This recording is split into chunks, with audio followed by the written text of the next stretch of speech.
أعوذ بالله من الشيطان الرجيم. بسم الله الرحمن الرحيم، وصلى الله على سيدنا محمد وعلى آله وصحبه أجمعين. وبعد هو malamai nufin manyan gwanaye da masu biye musu manyan alarmu da yan uwana almajirai. Assalamu alaikum wa rahmatullahi ta'ala wa barakatuh. Da manyan malamai da Sheikh Khalifa da manyan malamai da suke tare da shi insha Allah. Wannan takarda an buƙaci in gabatar da ita kamar ɗan kwanaki da suka wuce haka. To dama akwai wata takarda wacce suke ita ce gurgurta wacce muka yi a wani taro a Abuja a watannin da suka wuce. To ɗan uwa suka nemi ainihin wannan takardar da aka gabatar a Abuja ne da Allah ya gabatar da ita a wannan taro. Duk da kasancewar an sami ran ainihin takaitawa wurin waccan babbar takardar an rage wasu abubuwa don kula da irin abin da zai zo a wannan taron. To amma dai ita ce insha Allah, amma an yi talkisin da an rage su ita a wasu abubuwa. Ƙashin baya na wannan takarda shi ne yanayin yadda ainihin mai karatun Ƙur'ani zai kasance da hadda al-Ƙur'ani din. Har an taɓo wasu abubuwa da za su taimaka wurin ba da haddar mai kyau wanda iyaye da malamai su ma za su samu a ciki. Bayan mukaddima a cikin takardar da aka tura ta a cikin group ko na wannan taron ne an tura ta na jiya ne. To wasu ɗan wasa bibiyar ta can an gabatar da ma'anar ita hadda ɗin a larabci. Wannan abu ne mai sauƙi hadda. Duk musulun da ake hadda ka ɗau abu ka haddace shi a cikin kanka da a ko a cikin zuciyarka ba tare da kare shi ba. Wannan ita ce ma'anar hadda mai haifin noma. Sannan hadda a wurin islami na alƙur'ani shine ka gama hadda alƙur'ani, ka haddace alƙur'ani hadda dukkansa. Kamar yadda ake sani mutum da ya zama ya haddace daga suratul Fatiha ya zo suratu al-Ikhlas bai karasa wannan surorin ba, a tsangaya ba za mu je da sama haddace ba. Dole hadda sai ka kama daga suratul Fatiha ta ƙare da suratul Nas, ita ce ake ce masa hadda. Haddar kuma ya zama mutum ya haddace Alƙur'ani, ya haddace rubutunsa, ya haddace wasalinsa da ɗige-ɗigensa da sauran abubuwa da suka shafi hakan, su ake kira hadda a gaba. Kamar yadda wannan akan samu da a tsangaya wanda suke haddace Alƙur'ani haddace tilawa, amma za ka san sun ɗau lokaci ba su iya ɗauka alƙalami da tawada su rubuta shi da ka, sai sun samu wani dogon lokaci suna bai wannan haddar, sannan za ka ga wannan haddar ta tabbata. To don haka sharaɗi ne a mai hadda ya haddace Alƙur'ani, ya haddace rubutunsa, bi ma'ana abinda muke kiransa a tsangaya ne da can ne da sauran abubuwan da suke rataye da waɗannan sai ka haddace su sannan haddar ta kammala. A nan ina son ce akwai ƙalubale mai yawa da sauran uwa da suke hadda ya zama ba sa iya rubuta shi. Aya ko sura ‘yan ƙarama za ka tabbatar hajjima Alƙur'ani ne amma ba zai iya rubuta ta ba. To don haka wani yanki ne na hadda wannan ba Allah za mu tabbata ya samu gaskiya. Hadda ne ka zo ka sami ba tsangaya, kai ba a tsangaya ba ko gaba tsanar kashi da cikin wurin makaranta, wannan hadda tasa tana da tawaya. Wannan suka yi ce ma'anar hadda a tsangaya. Sannan abu ci gaba da haka ne zai ce a kan falala ta karatun Alƙur'ani. Ita falala ta karatun Alƙur'ani a kanta في مكان أكل آية الله يكتشف إن الذين يتلون الكتاب وأقاموا الصلاة وأنفقوا مما رزقناهم سرا وعلانية يرجون تجارة لن تبور ليوفيهم أجورهم ويزيدهم من فضله إنه غفور شكور. هذه سورة أولو بالنبوة. Allah yana cewa waɗanda suka karanta Al-Qur'ani suka kai da sallah suka ciyar daga abubuwan da muka azurta su da shi a koye da a bayyane ana sa musu ran samun wani kasuwanci wanda yake ba zai lalace ba. Allah zai cika musu don wannan haddata su da ayyukansu ladarsu zai daɗa musu kuma da tsararsa. Allah shi ne mai yawan gafara mai yawan godewa abubuwan alkhairi da ake. Sannan a cikin haka Annabi sallallahu alaihi wasallam yana cewa khayrukum man ta'allama al-Qur'ana wa 'allamahu. Daga hadisin Sayyidina Uthman wanda ainihin da ta hadisi da yawa sun fitar da wannan hadisi. Mun san wannan hadisi Aisha ko ana shan ambatarsa a kanmu da yawa. Wanda ya fi alkhairi a cikin shi ne wanda yake karanta Al-Qur'ani ya koyi karanta Al-Qur'ani kuma ya zama yana sanar da shi. Wato wannan matakin ba karamin ainihin mataki ne da cikin matakan da dukkanin mai karatu Al-Qur'ani zai dogara da su ba. Akwai wata gara ta wani babban malami ko tabi'in ne na bukwari shi ma yana cewa ai waɗanda Allah ya yi amilin al'alim masu aiki masu karanta wanda suke yi sallah ta bari a nafa wa hada nuna bima ya tabu ma'anar ya nuna san bima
ya haura kamar inji goma zai ta daukar izu a haka har ya tafi yana yin su saukar ake karanta saukar sa wannan zai ja ta hanyar zuwa ya je kai ya sauka a haka saukar da cikin wannan zamani akwai wanda Allah ya hore musu akan wannan tafiyar sai daga sun sauka da hadda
mutum malami ya zai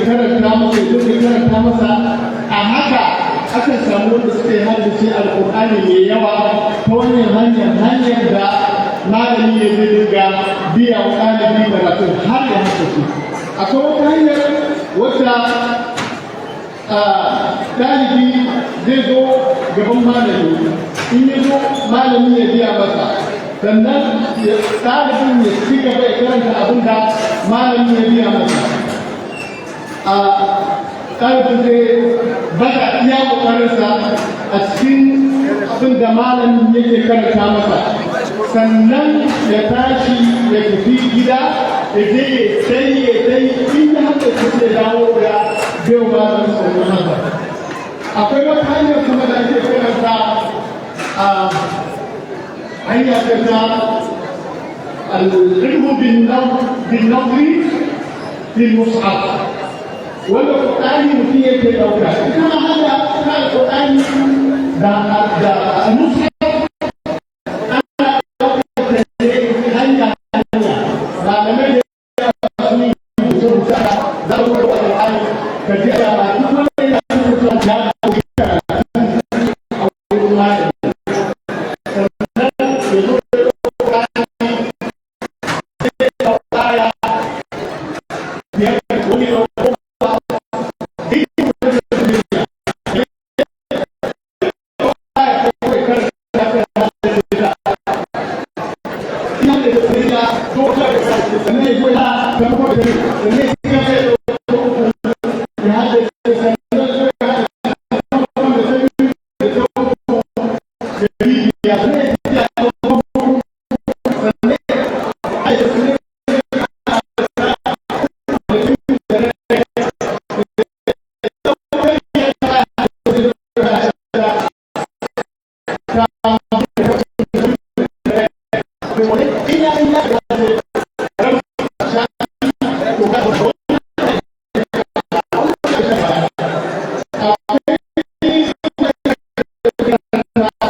ita da anwa ga sunan guda ina jin biyar ne ko an faɗi ta akwai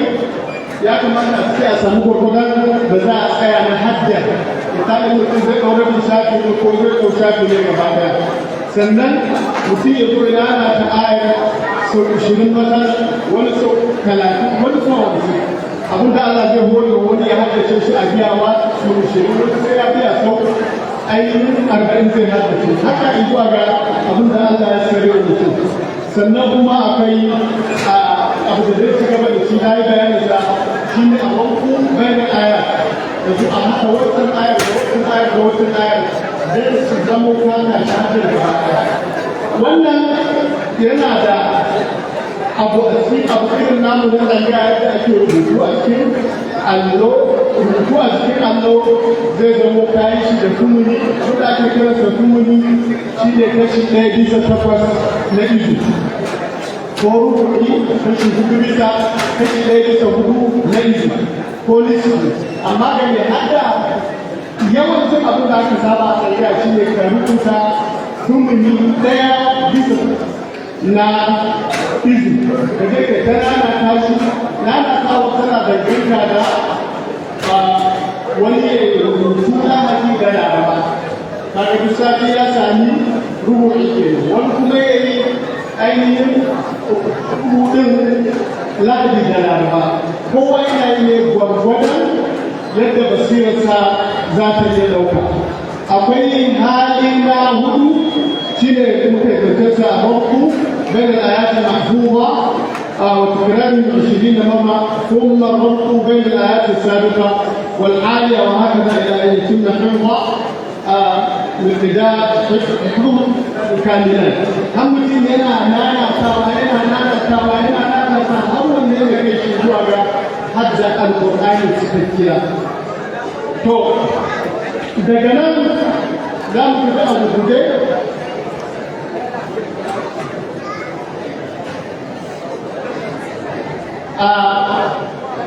hanya ta shi da shi ne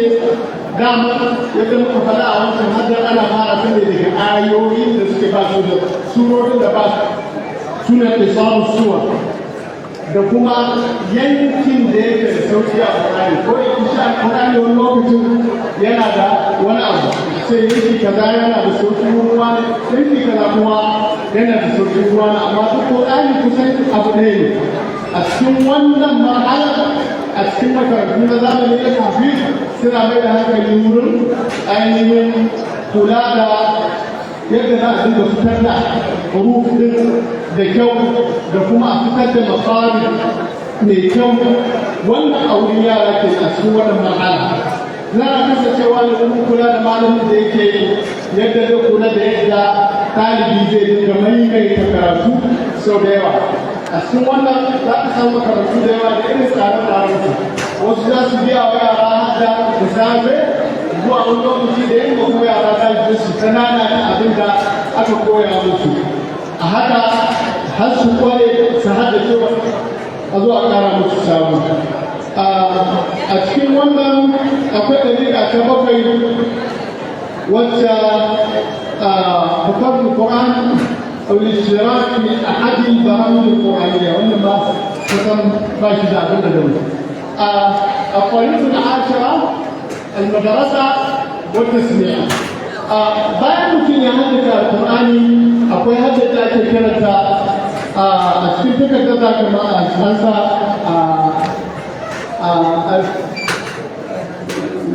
al-musaffa akwai abin da ake kiransa musaffa akwai abin da ake kiransa ina da so da harshen tabiya tukuri yawan ba akwai musaffa akwai tukuri bambanci tsakanin su da yawan ɗalibai muna hada su kowane da bane shi tukuri yawanci ana yin sa ne a wuri yawancin asirin tukuri ana yin sa a gidan malami a gidan malam kuma ake isa yawancin sa ko bayan sallar magriba da zuwa sallar isha wannan shi ne ba rani ba da ba kuma bisa al'ada bayan zauna bayan sallar isha din an yi sallah kuma sai a fito da abinci da gidan malam sannan kowa ya masa wannan shi ne kuku ita ko musafa al'adar ta sai abu da lamarin biki ya tashi suna aure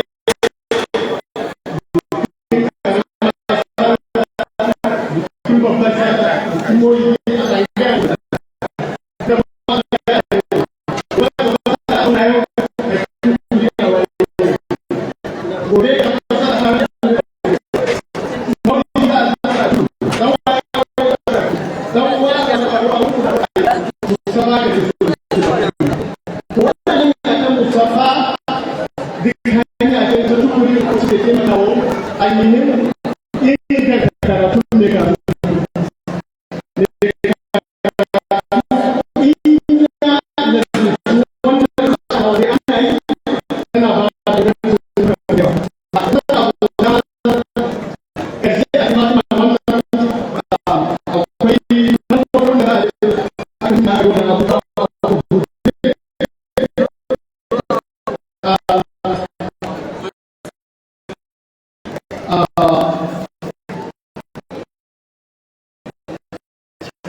babban abin da ake so a nuna kawai a wannan takarda shi ne yanayin da mai karatu alkur'ani zai zama ya samu kansa bayan ya haddace alkur'ani to ya wajaba a kansa ya wajaba a kansa ya rubuci karanta alkur'ani ana alayhi wa tsawafin nari kar mutum ya wasa da wannan mun samu yanzu a irin magabatan mu da muka samu manyan malamai da wasu za su zama kamar kakanninmu ne za su zama kamar kakanninmu ne amma a lokacin da mu muke taba da su kawo wurin neman karatu a Qur'ani amma a wannan lokacin mun tarar da su suna rubutun allo suna zuwa da shi wurin darasi to wannan ba karamin ainihin kalubale ne ne kakannin mu ne a Qur'ani malaman mu mun tarar da su amma suna rubutun allo a lokacin da muke tare da su muna fama da ya zami mu aka ce su kuma a lokacin suna rubutu a lokacin kaiwa wurin suna bibina wa sai da ya kamata a cikin wannan mutum da yake su Allah ya kasa malam su ne bakin karfi wanda yake su shekaru a ciyawa yadda ba su ɗaɗɗan Qur'ani a wurin dukkan sa kamar Fatiha ne saboda da yake karanta Al-Qur'ani dare da rana Al-Qur'ani a wurin malam su ne bakin karfi inda ka san